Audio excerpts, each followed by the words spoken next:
Behind her, she heard the man roar as he raced down the yard. Another man exited the house, his face shadowed against the yellow light from inside.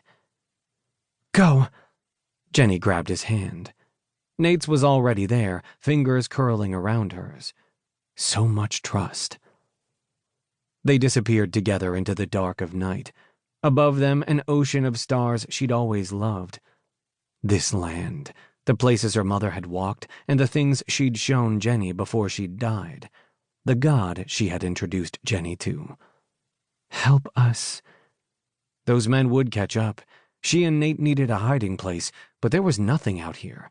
Mountains stretched up to the right as though they could touch the night sky above through sheer force of will. To the left, her town sat at the bottom of the valley. Between, there was only desert.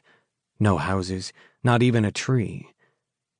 Cold air seeped into her jeans and the thin sweater she wore over her t-shirt. Nate was in his pajamas, as he'd been just out of the bath when the men had burst in. She'd made them wait so he could get shoes and she could tuck her boots on. A gunshot rang out over to her left, too far aside to have been someone intending to shoot them. Were they trying to force her to stop by frightening her? She couldn't let that happen. "Come on," she was babbling and repeating herself. "I'm going as fast as I can." His words were breathy. "I know." Jennie tried to tamp down the fear. Her shin cried out with every step, shooting fire up her leg, and she thought she might be bleeding. She wanted to tell him she was sorry. So sorry. She'd worked so hard to keep Nate from the life she had lived as a child, surrounded by the worst of humanity, people who bought illegal substances and sold those drugs to whomever would buy them. Now the past had finally caught up to her. Her leg nearly gave out. She had to stop soon, or she would simply collapse. They needed a place to hide. Jennie pulled in a long breath and tried to think. Another shot rang out, far to her right. She flinched and let out a squeak. Her son whimpered, and she thought he might be crying. Her heart broke hearing that sound. Jennie stumbled. She caught herself before she landed on her injured shin and saw the shinnery oak beside her. Nate. She grasped him in a hug and rolled, ducked behind the bush. "God, hide us." "Where'd they go?" Nate sucked in a breath. She tugged him closer, wrapping her arms snugly around his little body. He tucked himself against her. Knees pulled up, hands grasping the sleeves of her sweater. She would thank God every day for the rest of their lives that she had him sleep in fleece-lined sweats and a long-sleeved shirt in winter, even though he complained he got sweaty at night. If they even survived this. A male voice said, "I don't see them." Jennie hugged her son and just breathed. "Go back to the house, get 2 flashlights and call it in." "You want to tell the boss we lost them? He'll kill us." "Then don't call in. Fetch the lights and get back out here.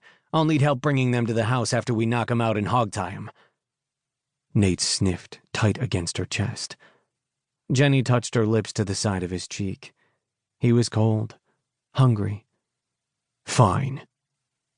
She heard the one leave. That left the other, the one who wanted to tie them up, close by. Jennie figured they'd reach this far by just going for it. They could do that again.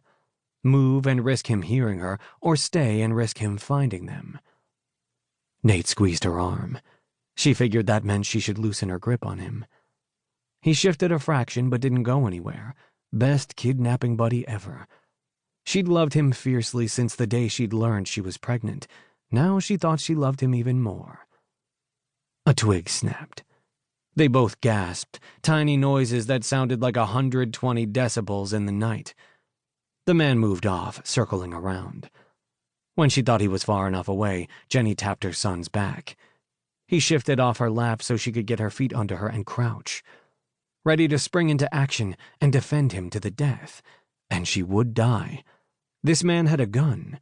Whether he intended to kill her or recapture her didn't matter. She would come out of this only one way if she challenged him. The moonlight illuminated enough that she could see. A night like this, she knew if they stayed out, it would be as bright as daylight with only natural radiance once their eyes adjusted. The minute the other guy showed up with flashlights, all that would be gone. The man was moving away. They could head in the other direction, crest the side of this...